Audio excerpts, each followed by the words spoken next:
Assalamu alaikum. Rain, it's a blessing and becomes an important homeopathic symptom also and modality also, and needs to be evaluated in stubborn cases or in routine cases of rheumatism, asthma, skin conditions, or maybe in relation to other complaints also. इससे पहले जैसे clouds का आना है जिससे humidity built up हो जाए,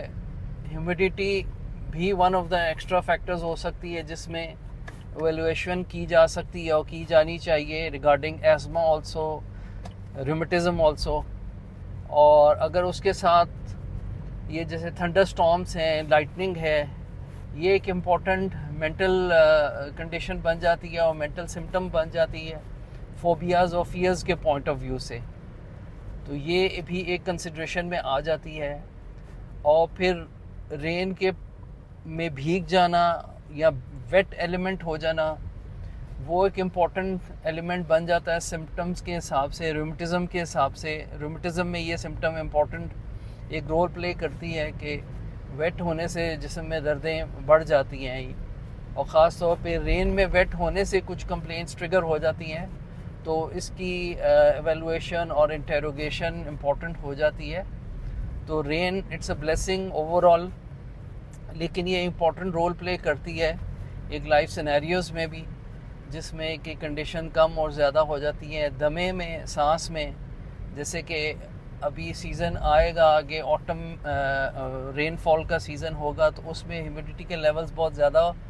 हो जाते हैं, उसमें सांस की कंडीशंस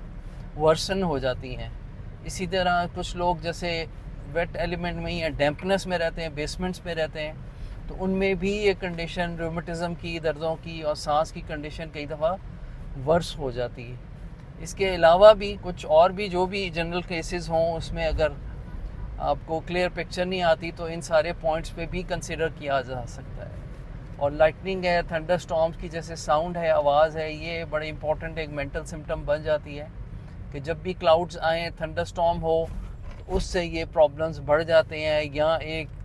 डर खौफ की एलिमेंट आ जाता है, तो वो इम्पॉर्टेंटली फिर कंसिडरेशन में आ जाता है और आ जाना चाहिए, या फर्दर इन्वेस्टिगेशन में उसको टेकअप करना चाहिए। तो होम्योपैथिक पॉइंट ऑफ व्यू से ये सारे जो लाइफ सिनेरियोज़ हैं, ये वेरिएशन जो आती हैं मौसम में भी, और ये ख़ास तौर पे आज जो रेन का एलिमेंट है, वेट एलिमेंट है, इसको स्पेशली केटर करना चाहिए अगर होम्योपैथिक हिस्ट्री आप प्रॉपर लेते हैं, और उसमें फिर फर्दर आपको